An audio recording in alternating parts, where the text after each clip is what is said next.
Okay. Do you know I did about 10 hours of interviews for the Academy on film? I know it wasn't film, it was Audio. audio. Oh, okay. I did 10 hours. All interesting, I'm sure. We're Huh? rolling now. We're rolling now, so we'll continue. Oh. That's okay. I'm sorry, I didn't know that. That's good. I just got the tap. Tell me about Gunsmoke. That's a show that lasted like what, 20 18, years? 19, 20 years. How long did you work on that show? From your, what length of time? The whole run, or? Here's the good part. On Have Gun shot on this stage over here, just across from Paramount, whatever that studio is. Gunsmoke shot one stage, Have Gun shot on the other. I worked them both. In a week, I'd probably work damn near all week long, maybe a couple of days over here and a couple over there, and So I did a lot of Gunsmokes. I mean, and I love Jim Arnez. He was so funny. He had a big old Chrysler. And we'd go out in the hills out here on location and shoot, and we'd have to move a half a mile just over these big rolling hills. He'd jump in that Chrysler, and he'd go out in that field and just spin and turn and do all kinds of things. And read the script, he'd go, I got it. And he'd throw it away, and if it was even close, he'd say, oh, that's close enough, go ahead. He was a good guy. What about the costumes you wore when you were doing stunts? Was it special or different, or just the same old kind of Western outfits that other actors would wear? Well, if you're doubling somebody, it's exactly like their outfit. Other than that, if you're a cowboy, it's just however wardrobe wants to dress you.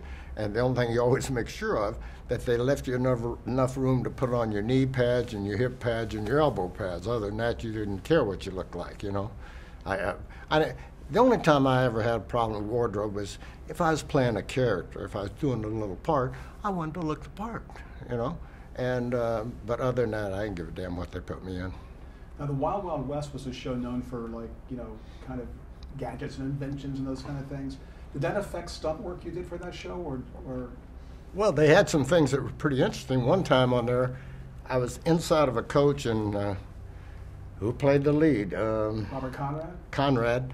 Conrad was his coach, and he was on the other side and cuffed up and everything. And he said, lean over, I want to tell you something. And I lean over like that. He hits a button, and they shoot me right out through the top of the coach, like James Bond. Yeah, it was a fun show to do. Conrad was a little tough to get along with. I don't think I was one of his favorite stunt guys, but I worked it a lot because I did some pretty good stuff on there. But he and I didn't sit down and BS a lot. I just go and do my job and get out. Well, as a stuntman, what kinds of things did you do to impress actors? One time, one stunt guy was doubling the lead, and I was doubling a guest lead. Runaway stagecoach. He goes in, transfers to the stagecoach, climbs up to the driver's seat, then I come in and transfer and do the same thing. Here's the difference. When you're doubling a leading man, you want to make him look like a hero. This guy rode in real close to the stagecoach like this, just reached up, and it has the stagecoach has a rack around the top where they tie the luggage and thing. It's strong. He just reached over from his horse, got a hold of the thing, drug his feet off, and stepped on the step, climbed up. When I came in, and I wasn't doubling the hero, I was about 6 or 8 feet from the coach. I just dove through the air. I laid out. I don't need to start over. We can pick it up right from. Okay. I'll ask you right about that point. Right. Okay. So we're rolling now. You were telling me that that an actor had started out. All right. So kind of the first step of the stunt, and then you picked it up. All right. So he went in to and grabbed hold of the sitting on his horse and grabbed hold of the top rail and just pulled his feet off. I came in doubling the guest lead, and I was 6, 7, 8 feet out. I dove through there, and I was flat in the air like this. Now, here's the thing, though. If I miss that railing or the window, whatever I'm diving at, I'm going under the back wheels. But I made a big dive out through the air and caught that thing. And now, when I got up on top of the coach, I just from the top of the rail, I just put a foot in there and just vaulted up on top, one step, and I'm in the driver's seat. Well, about a week later, I got a call to go back and double the actor, the star, doing the transfer, all right? They didn't like his because, as I say many times, it looked like my mother up there doing it. He was afraid. And he wasn't thinking about how good the actor looked or anything else, where I wanted to show off. And so I went back a week later and they said, Hal, you're going to double the star and do this transfer. And I said, well, you did that last week. They said, you're going to double the star. I said, I got it. So anyway, I went and did it. And I had a new job, doubling that star. Mentioning of my name among stunt folks can start a fight. All right. Not a stunt fight, right? No, not a stunt fight, a real fight. Because a lot of jealousy. The guys that would fight for me were about 12, 15 guys that I personally trained and took into Stunts Unlimited. You say anything, they'll fight you a drop a hat about Hal Needham. But here's this group over here, like the guy who lost that job, he'd tell you what a rotten, no-good SOB I was. So, but anyway, that's what you had to do. You always had to keep that in mind, that you're doubling the hero, this leading man. You got to make him look super, you know? Something to keep in mind. Can you tell us who that star was, or?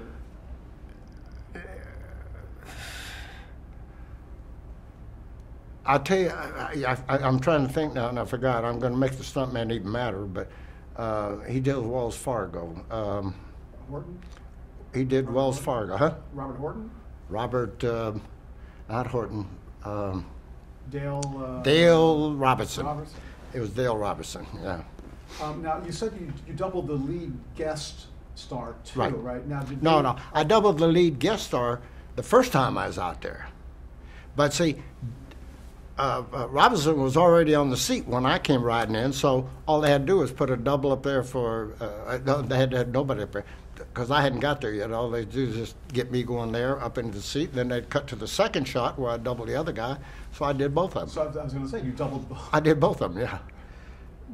Was there ever an occasion where an actor would publicly take credit for a stunt that you did, doubling that actor? Are you kidding? Yeah, there's a lot of them that takes credit. You know, oh yeah, I do my own stunts and things or whatever. And I guess that's okay. I've always thought that when people go to a movie, they get engrossed with the character, the lead character and everything. And if he's doing something big, brave thing or whatever, they don't think about a stuntman, and I don't think they should. Just get wrapped up in the movie. But when an actor is confronted on national television or something, seems to me like he should have enough huevos to say, no, I didn't do that. Clem did it, or George did it, or something. And because he's got an out, other than the fact that, see, stuntmen are trained. And they're trained in a lot of different kinds of stunts. You can't expect an actor to do that. That's one.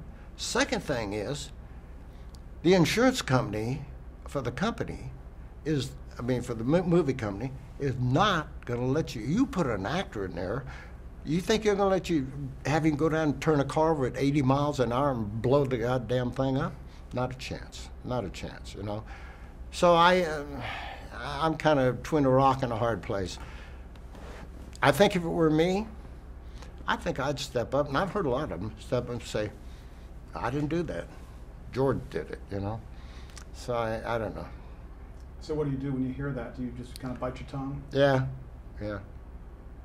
And I doubled a guy that did that a lot. Did any of the actors ever come to you and say, hey, I'm really sorry I said that, but... No. But I doubled one that they interviewed him, and he took the credit for doing all the stunts on this certain show. They called me And I was in a limo coming home and interviewed me, but I had heard his. So I said, oh yeah, yeah, he did the stunts. I didn't want to blow him out of the water. Let's talk about Burt Reynolds. That's Mark. Yeah, please. I met Burt Reynolds on a TV series over at Universal called Riverboat. I went in one day, they just hired me to do a fight. And they just hired me to come in and double somebody. I get the wardrobe, I said, I'm doubling some guy, and they say, yeah, you're doubling Burt Reynolds. Here's his outfit. No, they say, yeah, here's your outfit. I said, who am I doubling? They said, go down to the set and find somebody dressed like you, and that's who you're doubling. And I got down there, and it was Burt. And so I set up a big fight and everything, and actually Burt did most of it that day. He did most of that fight. But we got to be pretty good friends, and he used to come out and join me and about 15 other stunt guys on the weekends and do some practicing with us and everything. Through our friendship, I began doubling him, and he did a number of series. People don't know that, but he did 4 or 5 different series. One of them he did back in New York. I think it was called Hawk, and I couldn't do that because I was working here. I sent another kid back to do that. Then he started doing movies. When he did, I think the first movie I doubled him on was White Lightning. And he did a whole series of those good old boys down south kind of things. And so I doubled him on all those. And then I was in his contract, and they couldn't leave without me. And then I moved into Burt's guest house, and I lived there for 12 years, which I always say wasn't bad. I had a Beverly Hills address, a big swim pool, and a tennis court. And I didn't have to pay rent. So all in all, it was pretty good. And when I wrote Smokey, I gave it to him and to read and tell me what he thought of it. And he said, you find somebody to give you the money to do it, I'll star in it and you can direct it. The rest is history. What are the kinds of stunts that Burt did do? Burt could drive a car, so he could, and I got to tell you, the stunt guys taught him. Go down and spin and go around corners, and go around a corner, not just drive around, to lock the back wheels and slide it down there and around. Burt was a pretty fair fight man. I mean, he wasn't, I wouldn't put it, if I were going to hire somebody to double an actor to do a fight, I wouldn't hire him. But he was a pretty fair fight man doing his own stuff. And especially if you came in close and see the fists and things, it all worked pretty good. He wasn't that good a horsebacker. Kind of looked like an ass and saddle fight a lot of times when he was riding a horse, but I don't think he ever claimed to be a good horsebacker. You told us how you clicked professionally, but why do you think you clicked personally with Burt Reynolds? Do I what? Why do you think you clicked personally with Burt Reynolds? Why did I click with him? I mean, you have a personal relationship with him, a friend of his. Well, I think we had quite a lot in common. He, played football and things. I didn't do that, but he played football and considered himself an athlete. And I think he would rather hang out with the stunt folks than he would with the actors and things, or at least that's what he did. So I have to assume he wanted to. And I made Burt look good. Everything I did some pretty outstanding things doubling him. Well, I tell you what, one time we were shooting The Man Who Loved Cat Dancing. He had a hernia down in the bottom of this canyon, and I say canyon, it was 200 feet up, and the only way up was a footpath. And they couldn't even get a chopper in there. So I said, how are we going to get him out? So I turned to Burt and I said, tell you what, son, I said, if you can hold on to my back, they throw that rope down here, I can carry you out of here. So I carried him up the hillside on my back. We got to the top. They had a chopper, which they threw him, and they forgot to get me. I laid on the ground all out of breath. But he knew he could depend on me. He knew he could depend on me. And stuntmen aren't bodyguards for the star they doubled, but sometimes you have to watch out for them. We was the Lucky Lady out of Mexico. Two couples came by, and one of them said, "He don't give you his autograph, I'll stomp a mud hole in him," right? And they started to the dining room where I knew Bert and the director and who was the star, the female. Liza. Huh? Who? Liza. Liza Minnelli were having dinner. So I thought, he's going in and talk to Bert. So on the way in, I went over, I punched him. I said, "Tell you what, if he gives you his autograph, I'm sure he will, that'll be fine. But don't do anything you'll be sorry for." And he looked at me to say, "Who is this guy," right? They walked in, and he went up and he said, "Mr. Reynolds, I hate to bother you, but would you be so kind as to give us your autograph?" And of course, Bert did. And as he walked away, I winked at him, give him the okay sign. See, Bert had no idea that was going on. But those are some of the things you do. Wait, let me tell you another story. When I was doubling Boone, we're down in Arizona doing 4 or 5 shows. And he had on it was after work, and he had on his Paladin outfit in the bar. And myself and 3 or 4 guys sitting over here at the table.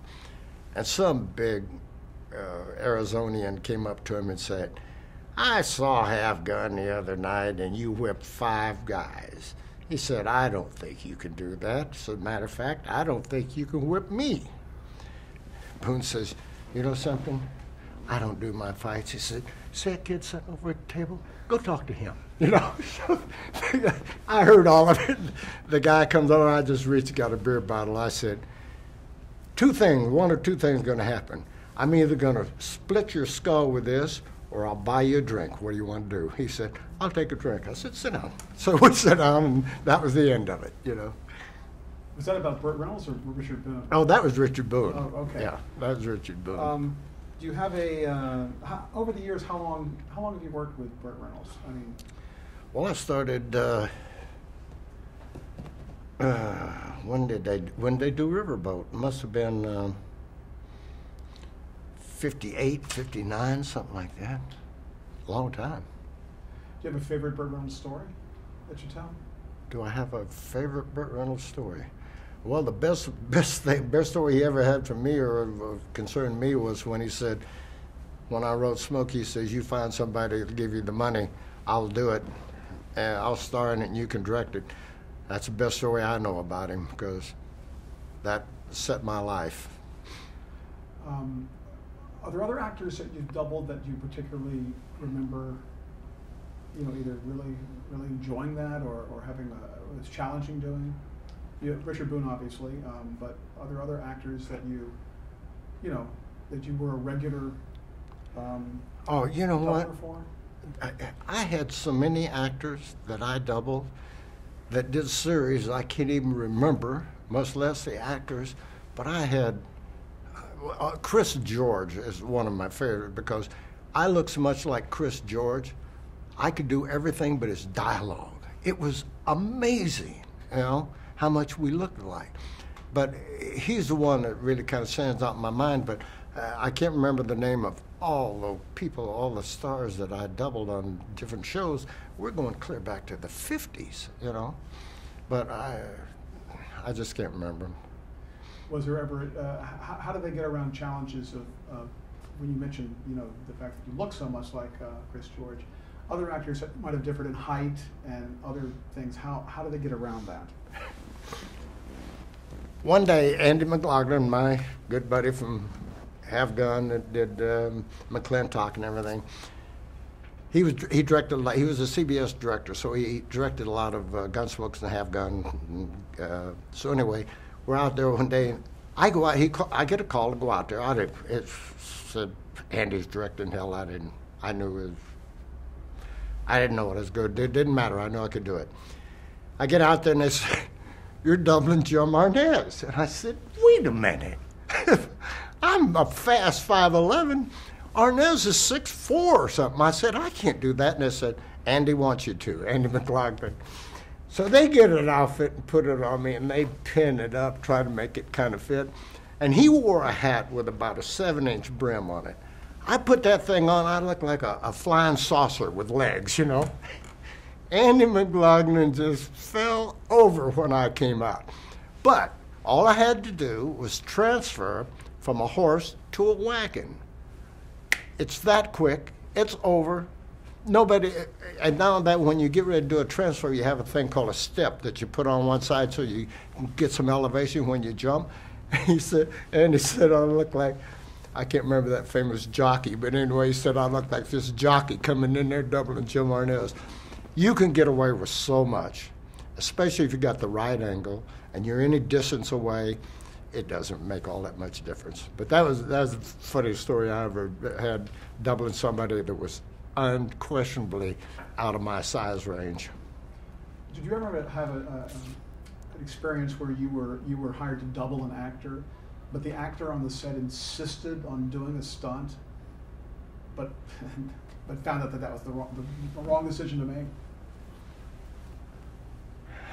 No, I don't recall ever. You're saying that I was called in to do a stunt and the actor wanted to do it. Right, maybe out of ego or just the fact that you thought, well, that doesn't look like that big a deal, but it really was. Or were actors generally just happy to pass it on to you? I think majority of them were happy to just, well, first of all, let me tell you something. 9 times out of 10, stuntman's going to make him look better. Regardless who the stuntman is, they wouldn't be hired if he didn't think it could look better. And the other thing is, a lot of those actors don't like to get all bruised up and break a wrist or whatever it is. So I never seen that too much. They mostly, hell, you get in, wardrobe puts you in the outfit, they got ready to do it, you just stepped in and did it. I mean, I never had anybody say, no, I don't want him to do it, I'll do it myself. Never. I saw an inscription on one of your photographs from Kirk Douglas where he said something about you being the guy in the back, making me look good up front or something. Yeah, the picture is he's in the foreground talking to Andy McLaughlin, my director friend, another stuntman, and myself on horseback in the background. And if you look, you can see I'm dressed like Kirk Douglas, so I doubled him. And on there he wrote, to Hal, who stays in the background but makes me look good in the foreground. And that was the first picture I ever doubled Kirk on. And I got to double him because Andy McLaughlin directed. Andy says, you're going to be the coordinator, you're going to double Kirk Douglas. But I went on to double Kirk quite a few times after that. And when I started directing, Kirk Douglas did one of the leads for me in the villain. So, you know, you can impress them in different ways. When I had dailies, a lot of directors won't let anybody but their cameraman in to see the dailies. I invited my whole crew. I'd set up a bar with some sandwiches and things or whatever. Now, Douglas didn't know this, so one day he said, we did a scene, he said, Hal, I didn't like the way, why don't we do such and such? And I said, okay. So we shot another way, and I said, now here's what I want you to do, Kirk. I want you to come dailies tomorrow night, and we'll decide which one we like. He said, I can come dailies? I said, yeah. So he shows up next night. The whole damn crew's sitting there, and he's walking in. He said, who are all them people? I said, well, if you look around a little bit, Kirk, they're your crew. He said, you let the crew watch the dailies? I said, of course, you know. So he and I became really good friends after that. We decided which shot we thought was the best. And so when they offered him the part to do the villain, I have a letter in my cabinet in there from Kirk. He says he had more fun doing the villain, because he played, I don't know if you saw it or not, but he played the Roadrunners, who he played. He said, I had more fun doing the villain than any movie I've ever done in my life. That's pretty nice. Real nice. Yeah. Let's talk about some specific stunts, and in terms of, you know, what the risks are, what the precautions you would have to take. You know, if you need special equipment, and you need some, you know, a little bit of insight about some specific type of stunts. How about high jumps? High falls? Yeah, high falls. When I came into the business, as I say in my speaking, in the Stone Age, they built a platform, and they called it a catcher. for the stuntman to land in. Obviously, you can't go with the ground. The way they do it is they take sawhorses and put them like this and put 1x12 knotty pine lumber across it. They leave the end of the board stick out a foot so that the center of the board where you hit could bend, but those knotty pines would break. Under that, they had a pad on top of the boards, but under it they'd have cardboard boxes. And the first layer of cardboard boxes, they'd be probably 18 inches square, would have dividers in them for glass jars. The next one, they would take the dividers out but cut the corners on it. The next one would just be boxes. So you had the pad, the boards, and the boxes to catch your fall. You could only fall 40 feet into that. 45. I say after that somebody's going to have to call 911. That's where I brought in the airbag. I was speaking at a college, university, and I saw the pole vaulters go into it over the bar, 17, 18 feet. Pardon me. I talked to the factory rep, and after a conversation, he said he could build me a bag I could fall 100 feet into. They got the bag, tested it 100 feet. Then I started directing, but the young gun stunt guys kept going higher and higher and higher. When I did Hooper, a guy did a 250-foot high fall, not me, a 250-foot high fall off of the strut of a hovering helicopter into a pad. That's where you have to have the equipment and the know-how and so on and so forth. And that's how you can advance things. What about stunt driving? Stunt driving, nothing like experience. And what we used to do, and this is after I had Stunts Unlimited and my special guys, the 15 that would fight for me, we'd go out and rent some cars. We'd meet over at the airport where they let us practice. And one guy'd rent a 2-door, a 4-door, a station wagon, a pickup truck, so we have different feeling vehicles. We just go out there and practice. We'd spin and slide and do and things or whatever. Then, when you're turning over a vehicle, you got to have a ramp or something to turn it over. So we'd get an old junker that would run just fast enough to turn over. And hell, we'd use it. We might turn it over 15 times before it quit running. It'd be looking pretty bad, but that's what we would do it. One day, I was doing a movie called with John Wayne up in Seattle, McHugh. They had to turn a car over on the beach. Nothing to hide the ramp. Whenever you had a ramp, you always had bushes or cars or something you could hide it from the camera. Nothing. So I figured out a way to turn the car over without a ramp. I built a cannon about this big with walls on the cannon about 1.25 inches thick, welded in the back end with the muzzle pointed down. Put a charge of powder up in there, a phone pole, and put a wire under the phone pole so the phone pole was only riding that far off of the ground with a button so you could fire the ignition, fire the explosion. Came down and threw the car sideways and hit that button. Now, after the phone pole travels that far, the car becomes a projectile. I called some friends of mine, some stunt buddies, and said, okay, I was up working in Seattle. I said, I'm coming home Friday night, Saturday and Sunday we'll go out and I want you to get me an old car, put a roll cage in it, put this cannon in there and so on and so forth. Cut me some phone poles. We got out there and I said, wait a minute, I'm not gonna get in this thing till I know how much powder I want to put in it. So we had 5 4-ounce black powder bombs. I said, well, let's put 2 in it and see what happened. So we put 1. I said, we hit it and it went, poof, the car jumped about that high off the ground. I said, well, hell, that ain't gonna get it done. And as I say, between the 5 of us, we had about 10, 12 years of education. we thought it'd be all right to put all 4 of the others in there. Because if we used 1, we knew that wouldn't work. If 2 wouldn't work, we only had 2 left, we put them all in. What we didn't know was powder squares itself. When I went down through that car sideways and hit it, it was only second to the A-bomb. Next thing I knew, I was up in the air. It not only, I was sliding sideways like this, it just picked the car up, folded it in half, and I was going this way across the desert. I opened my eyes, I said, oh, there's going to be some kind of wreck here any moment. And there was.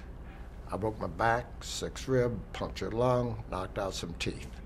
So that was, but I called one of my stunt guys, or one of the guys that was there, and I said, go back up to Washington and replace me. I think 2 ounces will be enough. You know, we don't have to use any more. So that's kind of the way you hope it's going to work, and you got to try new things and depend on the need and all that kind of thing. So that's just one of the bad cases.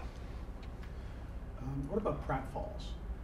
Pratfalls, to really do a good pratfall is hard. I mean, because you should just give it one of those.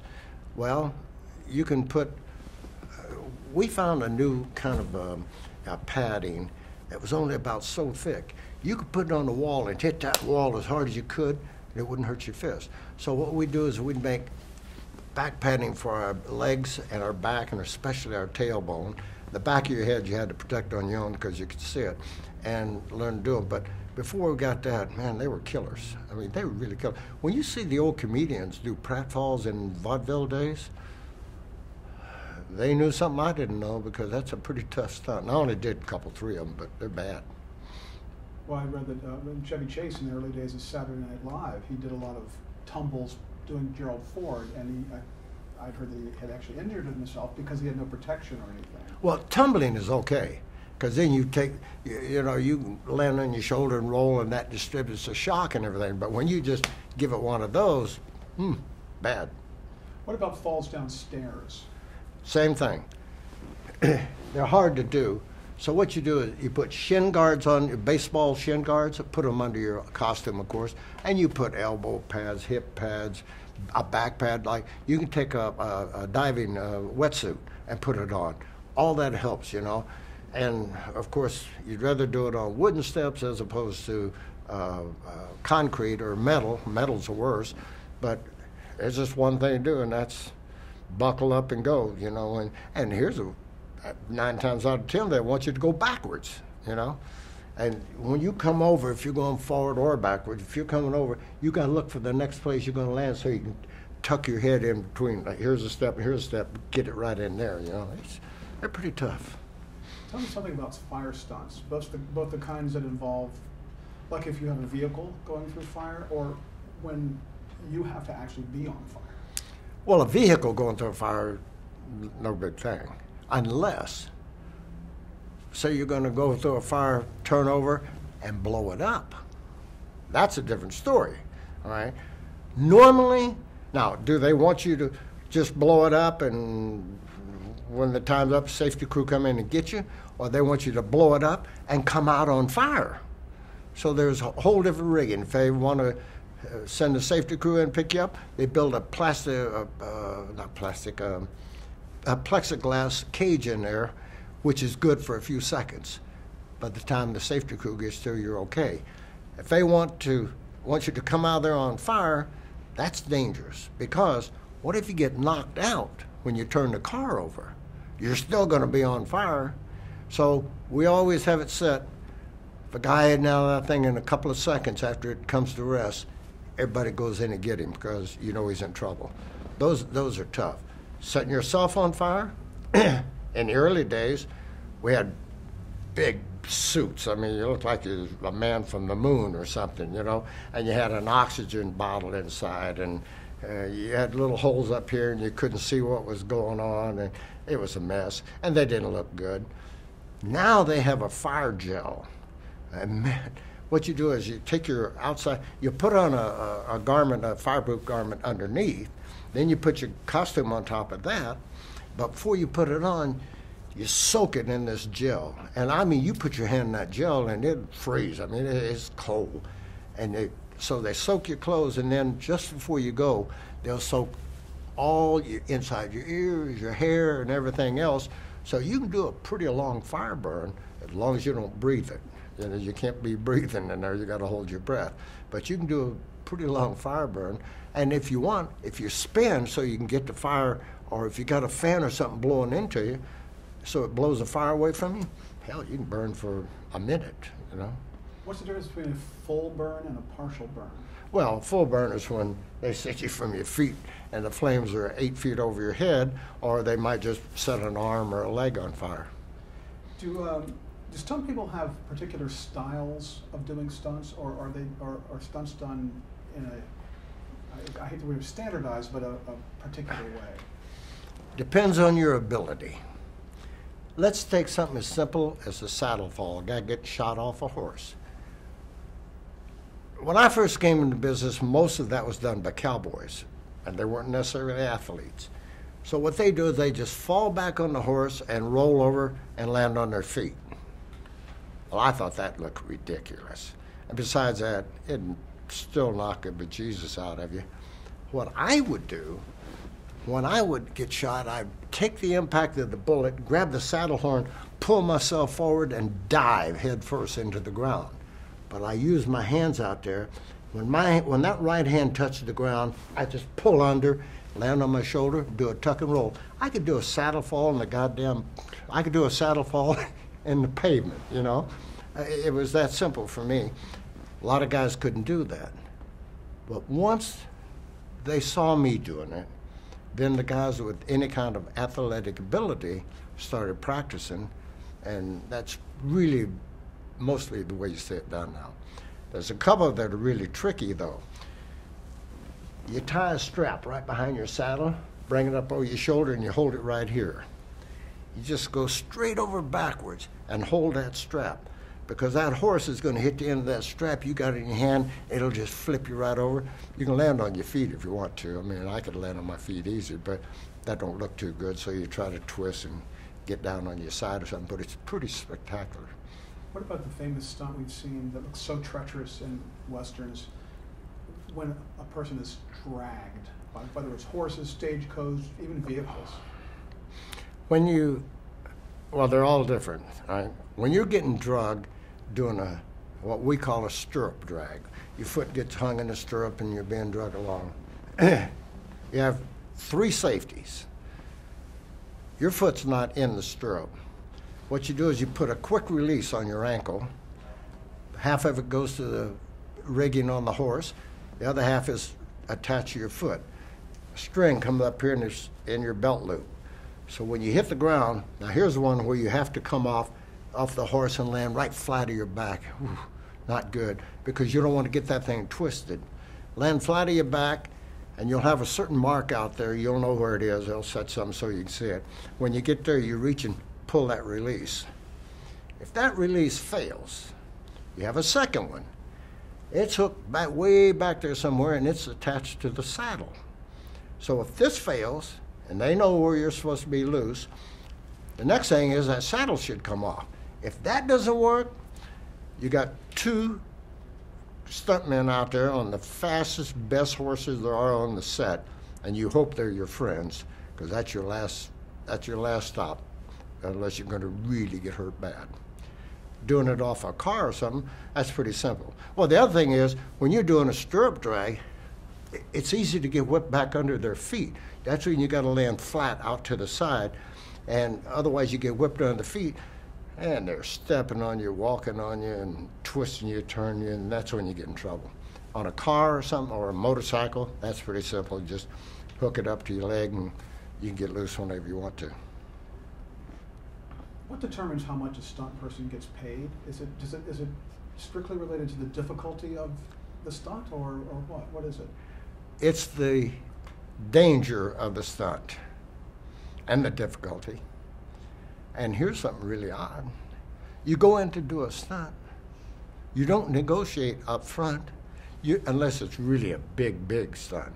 You negotiate after it's over with. Well, hell, they got it on film, but then your negotiating powers are pretty limited, although there was kind of a set price. If you had to do a saddle fall, well, if they bring in a load of sand, 100.5 you get for it. If they expect you to go right to the hard ground, you might want another $100. So, it's all negotiable. Do you consider, it sounds like you did so many kinds of stunts. Do you have a specialty? Nope. I'm not a specialist. And I'm going to say this, and this is really braggadocious. I was the first stuntman to come in that could do everything, whether it was water, horses, car, motorcycles, whatever. And that's one of the reasons I got really popular real quick. When I was doing War Wagon down in Mexico, a Wayne movie, I was the only guy in the whole group that could do a high fall because there wasn't any high falls in the film, supposedly. The director got there and they're having a big shootout on these rocks, and he said, "I want to shoot 4 or 5 guys off of those rocks." I said, "Ooh, Hal's going to make some money," because I knew I was the only guy that could do it. I'd be a Mexican up there with a mustache and things or whatever. Off I'd come and hit the ground. In the meantime, the stuntmen would be building me a new catcher over there. I'd be over here changing clothes. Hell, I did 5 high falls before noon. Everybody said, "I got to learn to do that," So now it's kind of common that a guy is pretty rounded, can do a whole bunch of things. When I came in, everybody was a specialist. If you did horses, that's what you did. If you were a swordsman, a fight man, a high fall, car, motorcycle, that's what you did. That's the reason I went up the ladder, because I could do it all. You mentioned earlier that the budgets for television obviously were lower than features. Were the stunts done differently for television because of the budget factor? Oh yeah, you didn't. They weren't as spectacular normally. All right. I mean, once in a while, they'd chip in some extra bucks and say, "Okay, go ahead and do a couple of things," but normally it was pretty simple stunts. It was a saddle fall, a horse fall, a drag, a fight, maybe a small high fall, 30, 40 feet, something. But they didn't do the spectacular stuff. They couldn't afford it. If you did do stunts for television that had the same level of danger as you did for a movie, would the pay be the same, again, based on the danger, or would it still be less because it's TV? Now, you know what? You'd go in and argue for it, but seldom did you get the same kind of money. But you'd always say to them, say to the assistant directors, the guy you negotiated with, you'd say, "You owe me. You owe me," all right? And sometimes you could make it up 50 or 100 at a time on something else. What about screen credit? Did you get screen credit? No, not in those days. The only time you got screen credit was, and even that's sometimes, if you had a few lines of dialogue, but not always then either. Never. But now they started giving credit about, well, I'd say 75, 77, somewhere in there. Because today, craft services gets credit on a movie. On the big movies, credits go on for 5 minutes. You go, wait a minute. You did a film called Our Man Flint. Called what? Our Man Flint. Yeah. Spy movie. The stunts for that kind of movie, how were they different than doing Western stunts? Or were there similarities? First of all, I was just one of the stunt guys. I didn't coordinate it. I was a stuntman on it. But they're more flamboyant. They're a little bigger than life. He meaning the hero has got to do something to a guy that sends him through the air like an airplane. Not like an airplane, but so it's spectacular. It's a little off kilter because it's not your normal fight, your normal saddle falls and all that, car wrecks. They try to do them different. You worked with John Wayne, right? Oh. And what were your memories of him? John Wayne, again, I have to go back to my speech every once in a while. I get asked that question a lot. And my answer is this: the most interesting person that I worked with was John Wayne. He was a dedicated guy, good Republican, and he respected other people that were dedicated. He wasn't afraid to jump in and help somebody and get his hands dirty, and I wasn't either, so that's the reason he liked me. And I was pretty creative. I worked on a number of shows. I worked 3 or 4 just as a stuntman. Then I became his coordinator, and I directed some second units and things. And he liked me because I was in there getting it done. I saved him. When we did The Undefeated, I must have saved, okay? When we did The Undefeated, I must have saved him, I don't know how many dollars, but about 2 hours of shooting time. And we had 1,000 people out there and 2,500 head of horses, a lot of money. That night, he came over, because what I did was I had my stuntmen build a fence that was supposed to be done. And they had some peonies out there trying to do it, and it was going to be forever. I sent my guys a truck, said, bring back the lumber, the hammers, the nails, and things, and let's build it, and they did. That night when he was getting ready to get in his car, and he said, what'd you pay your men today, Hal? And I said, well, I don't know, John, it depends on, no, Duke, it depends on what they did and things. He said, double it. Every one of them, double it. And he says, if anybody says anything to you, tell them to talk to me, because it was his company. So he appreciated what I did and knew that I was there to make it happen as fast as I could and as good as I could. So we got along great. I loved him. How was it working for John Ford, the director? John Ford, I only worked a couple of films with John Ford, and not very much at that, but he was something else. First of all, he had a little guy named Danny Barago, something like that, with a beard and everything, and he played a squeeze box. His only job was to play Danny Boy when Ford came on the set. You couldn't whistle on the set, throw you off. Getting fired off one of his thing, you weren't a cherry every time you did that. I mean, he fired a lot of folks. I forgot the show we were doing, but anyway, we were on soundstage and a bunch of cowboys around a fire, and a campfire, and they had some dialogue they do. So me and another stunt guy, we went out. He said, I want you guys bringing in some firewood. So me and the other stunt guy, we found a damn log. It must have been 14 inch diameter, maybe 15 feet long or something. And we're tugging this thing into during the scene. When we got there, he had that patch on his eye. He went like this and looked at us. Well, I think he did it on purpose. But he shot that scene from so many different angles. We drug that damn log in all day long. But he was a cantankerous old guy, you know. But he was the boss. When he said something, even Wayne quivered. When you worked with other stunt people, were you just the boss, or were there the coordinator? Yeah, or were there times where you had to collaborate with another stunt person in an involved scene? Well, now, if I'm the coordinator, I tell them what I want, and I'll say, you and you and you, why don't you turn this wagon over and do this? And I assign everybody what I want done. Then I go back and say, okay, tell me what you got planned here. So I look into what they're doing to make sure, and if I think it's wrong, I'll tell them, and we'll argue or whatever it takes until we think we got it right. Now, but so that's your job as a coordinator. If you're one of the stunt guys, and the two of you are going to do something together, then you have to work it out between yourselves, and then the coordinator is probably going to come over and check on you. But if it's just two of you on a TV show and don't have a coordinator, you have to work it out among yourself so that everybody's happy with what you're going to do. As a stunt coordinator, would you do a stunt yourself, or would you always be supervisory? Oh, I did both. I'd coordinate and double.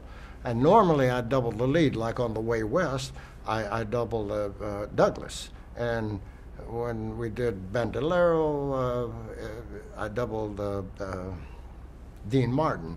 So I try, all these movies I'm talking about, a lot of them anyway, Andy McLaughlin directed them. So he'd always say, well, you ought to double Wayne or Duke.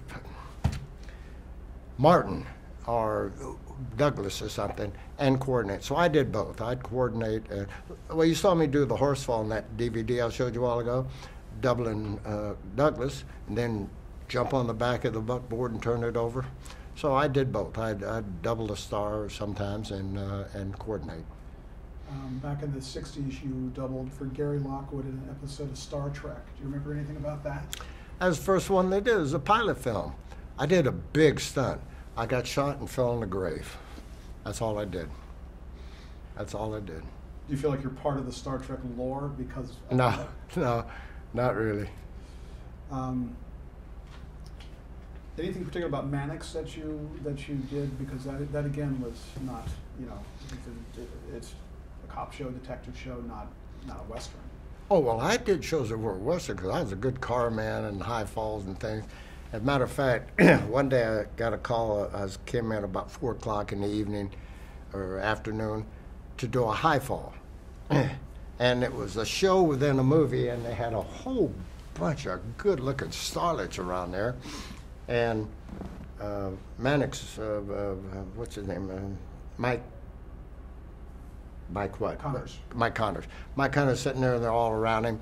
And I come walking in with my stunt bag, and he said, "There's some balls on the set now. Here comes Hal Needham." Well, with an introduction like that, I mean, what do you want with all these ladies?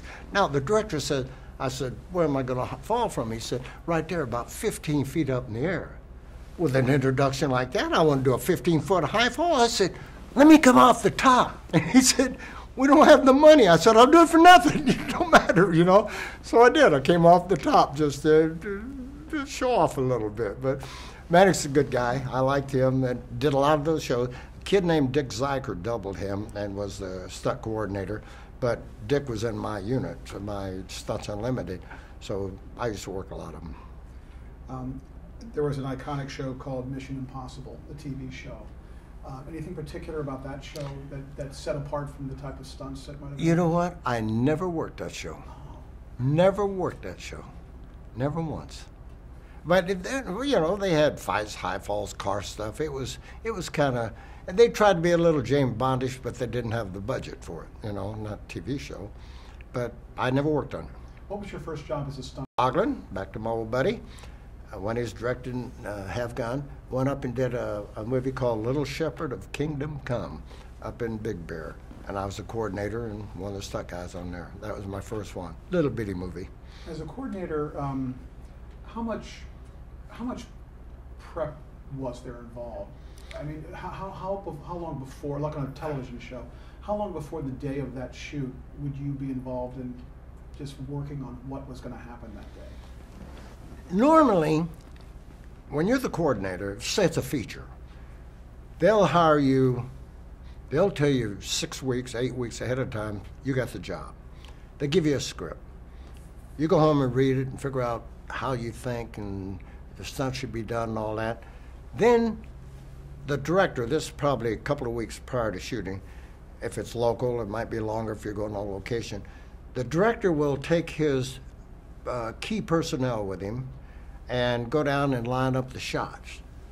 That's when you put your 2 cents in. You say, okay, how do you want this done, Andy? You want it there, you want it to turn over and things, whatever. Then you figure out from that what kind of equipment you need and what kind of stuntman you need and so on and so forth. That answer? Yeah, I think so, Okay. Absolutely. Did you feel... you feel like was there a certain responsibility, obviously, to make sure it went right? But what did you hire the stuntman yourself on this kind of a job? Oh, when you're the coordinator, you hire everybody, all the stuff. They're your folks. Now, well, let me make an exception. If you got a star on there, like when I did The Undefeated, I had one star on there that had a guy from Stuntman Association. I had to take him along, and that becomes a little ticklish, but sometimes that'll happen. But most of the time, they're my people. I set up the stunt, and I'm responsible for making it happen. And also with the director, when we're out on those scouts and things, I try to be as creative and give him the choices of how things could be done. when we did the Rare Breed, and Andy directed, called for a cattle stampede in this canyon, and the guy spooks a cattle and runs a buckboard over, and so on and so forth. McLaughlin, Andy took me out there to the place. They had a ditch about 40 feet wide and maybe 20, 30 feet deep. And I said, Andy, that's not a damn canyon. I can't stampede cattle down there and turn over buckboards. We went up to the desert, out around Palm Desert somewhere, and I found a canyon that was outstanding, man. I mean, big, high, and wide and everything. Well, you saw it in that DVD when I turned the buckboard over in there. I wrote a sequence, and I give it to Andy. He gave it to production at Universal, and they called and said, Andy, I want to have a meeting with you tomorrow, and bring Hal. I walked in and they said, well, Hal, you wrote a nice script. I said, Andy, we know this didn't come from you. He said, what makes you think you do it? Because I did things in there. I turned a buckboard over and there's a cattle coming down. I had Maureen O'Hare and the other female actor and Jimmy Stewart crawl underneath and run the cattle over the top of that thing. That's pretty tricky stuff. He said, how much is it going to cost? How long is it going to take to do it? So I told him, he said, you got the money, but it better work or you can kiss Universal goodbye. So I went up there and shot it. Not a problem. Matter of fact, this only happened to me one time in my life. The head of production gave me a $10,000 bonus. Never heard of such a thing in the movie business because I did it right on time, just like I said, and it was spectacular. And Andy thought I was a pretty good guy, too. Did stunt coordination, was that a natural lead-in to being a second unit director? Oh, sure. Tell me how that happened, or what was the first project? Well, my first project as a second unit director. Well, you're... Okay, let's